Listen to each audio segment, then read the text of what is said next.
Life of Pi adalah sebuah film drama pertualangan tahun 2012 yang disutradarai dan diproduksi oleh Ang Lee dan ditulis oleh David Magee.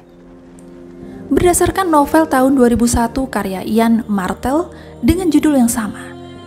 Dibintangi oleh Surat Sharma, Irfan Khan, Ravispal, Tabu, dan Aidil Hussein dalam peran utama. Alur ceritanya sendiri berputar di sekitar dua orang yang selamat dari kecelakaan kapal. Salah satunya adalah bocah India berusia 16 tahun, bernama Pi Patel, yang diperankan oleh Surat Sharma, dan yang lainnya adalah harimau bengal ganas bernama Richard Parker yang berada di Skocie yang terdampar di Samudra Pasifik selama 227 hari. Film Life of Pi adalah film yang dirilis pada tanggal 30 November 2012 bergenre drama, pertualangan, dan juga fantasi. Film ini berdasarkan kisah sebuah novel Life of Pi karya Ian Martel. Awal kisah, seorang novelis bernama Ian Martel mendatangi rumah seseorang yang bernama Pi Patel di Kanada. Novelis tersebut mendengar kabar bahwa Pi Patel memiliki kisah yang sangat bagus jika dijadikan sebuah buku. Lalu, dari sinilah Pi Patel menceritakan sebuah kisah yang cukup menginspirasi sang novelis. Ayah Pi adalah seorang pemilik kebun binatang di Pondicherry yang merupakan bagian Prancis di India. Ayahnya menamainya berdasarkan kolam renang yang ada di sana, yaitu Piscine Molitor Patel.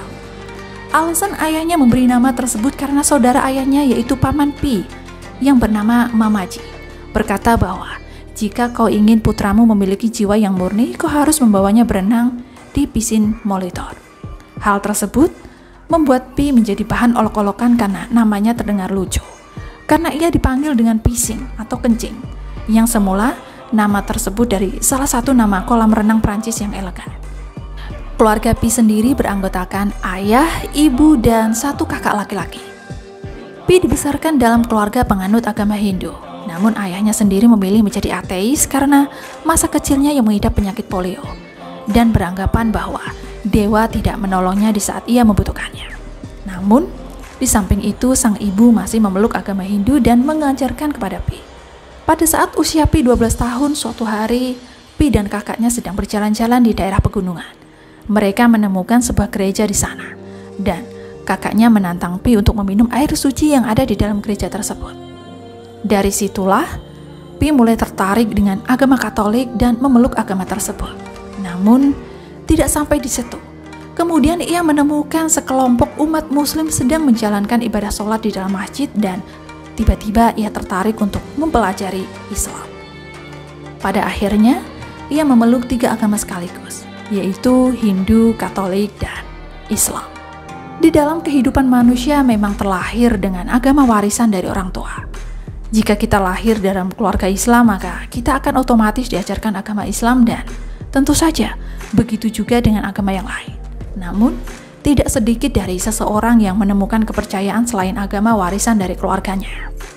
Hal tersebut memang tergantung dari pribadi masing-masing orang untuk menemukan kedamaian dalam kepercayaan yang dianut. Dan Pi memilih untuk memeluk 3 agama sekaligus karena dia hanya ingin mencintai Tuhan. Pada saat Pi berusia 16 tahun, ayahnya menyampaikan kepada keluarganya akan meninggalkan India dan mencoba kehidupan baru di Kanada karena akan mengalami kebangkrutan. Ayahnya pun menjual tanah kebun binatang yang ia punya, sedangkan hewan-hewannya masih menjadi hak milik dari keluarga Pi. Akhirnya, ayah Pi memesan tiket untuk satu keluarga beserta hewan-hewan yang rencananya akan dijual di Amerika Utara. Mereka menaiki kapal barang dari Jepang yang bernama Chitsam. Dalam perjalanannya, mereka mengalami badai yang sangat besar, dan di saat itulah musibah besar yang dialami dan mungkin tidak akan terlupakan dalam hidup Pi adalah ia tidak bisa menyelamatkan keluarganya yang tenggelam bersama kapal di Palung Mariana. Pi berhasil selamat karena ia diselamatkan awak kapal untuk pergi ke Skocie terlebih dahulu. Dia selamat dengan 4 hewan kebun binatang yang tersisa di atas Skocie, yaitu zebra, harimau, hiena, dan juga orangutan. Pada kondisi yang terombang-ambing ombak di tengah Laut Pasifik, keadaan mulai menjadi sangat buruk. Hiena menyerang dan memangsa zebra dan orangutan. Namun, kemudian hiena tersebut diterkam oleh harimau yang ada di dalam Skocie tersebut. Kelaparan juga mendatangi Pi. Namun, ia sadar bahwa ada sejumlah cadangan makanan di dalam sekoci. Terhitung telah berbulan-bulan Pi dengan harimau tersebut berada di lautan Samudra Pasifik. Pi merakit sebuah sekoci kecil dari sisa kayu sekoci utama. Ia juga harus memenuhi kebutuhan makanan harimau tersebut. Atau kalau tidak, maka dialah yang akan menjadi santapan dari harimau tersebut. Namun Pi tidak menyerah untuk tetap bertahan hidup. Ia membaca buku panduan dari sekoci dan mencoba untuk bertahan hidup selama mungkin. Dari sini Pi menjadi seseorang yang bijaksana dalam mengambil keputusan, karena dia tidak ingin mati kehabisan energi untuk melakukan hal yang tidak perlu. Hal ini hampir sama dengan kata-kata yang diucapkan seorang penulis naskah dan penulis skenario yang berasal dari Amerika, yaitu John Patrick. Dia berkata, kesakitan membuat Anda berpikir, pikiran membuat Anda bijaksana, dan kebijaksanaan membuat kita bisa bertahan hidup. Dari kata-kata John Patrick, kita tahu bahwa Pi mengalami sebuah kesakitan dan musibah atas kehilangan keluarganya. Lalu, sekarang ia dihadapkan dengan situasi terombang-ambing di tengah lautan Samudra Pasifik bersama seekor harimau. Hal ini membuat dia menjadi seseorang yang pantang menyerah untuk hidup dan mengambil keputusan yang bijaksana dalam keadaan yang sulit sekalipun. Pi juga tidak menyerah untuk selalu berdoa kepada Tuhan. Pertolongan Tuhan menjadi nyata saat setelah ia mengalami badai yang besar dan pasrah atas semua keputusan yang akan diberikan kepadanya. Dan pada akhirnya, ia terdampar pada suatu pulau dan pulau tersebut dipenuhi dengan populasi hewan merekat.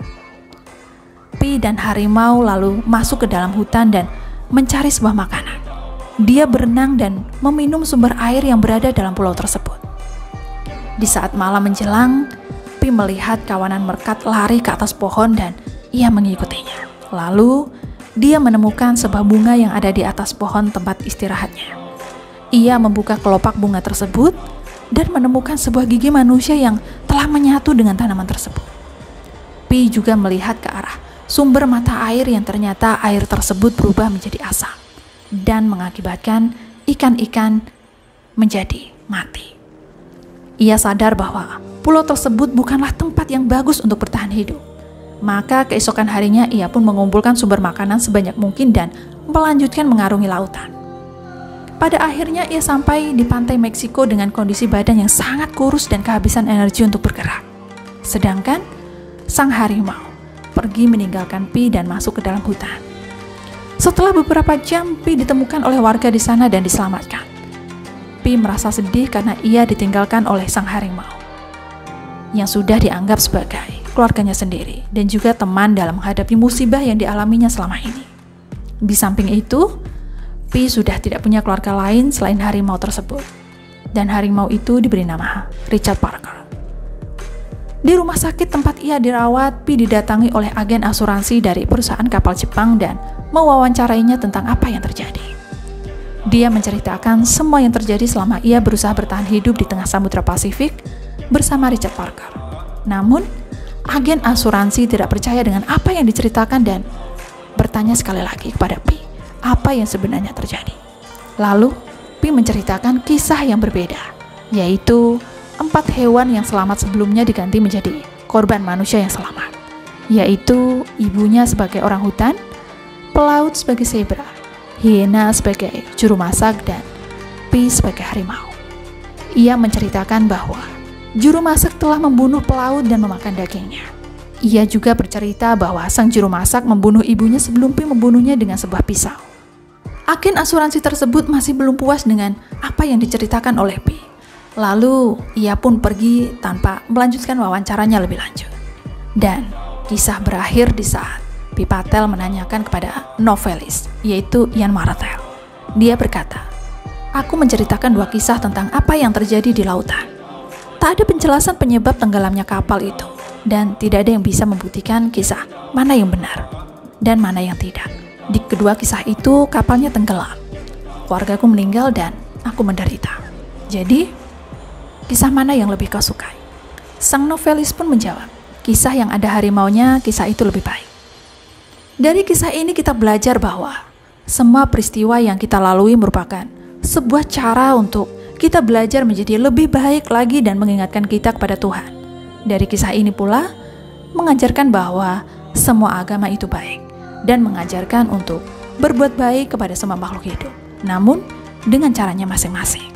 Terkadang dengan kita mengalami sebuah musibah, kita bisa menjadi manusia yang lebih baik dari sebelumnya dan menjadikan sebuah pelajaran atau peristiwa yang tidak akan pernah terlupakan dalam hidup kita. Ayat ini, sampai jumpa lagi di bahasan menarik lain.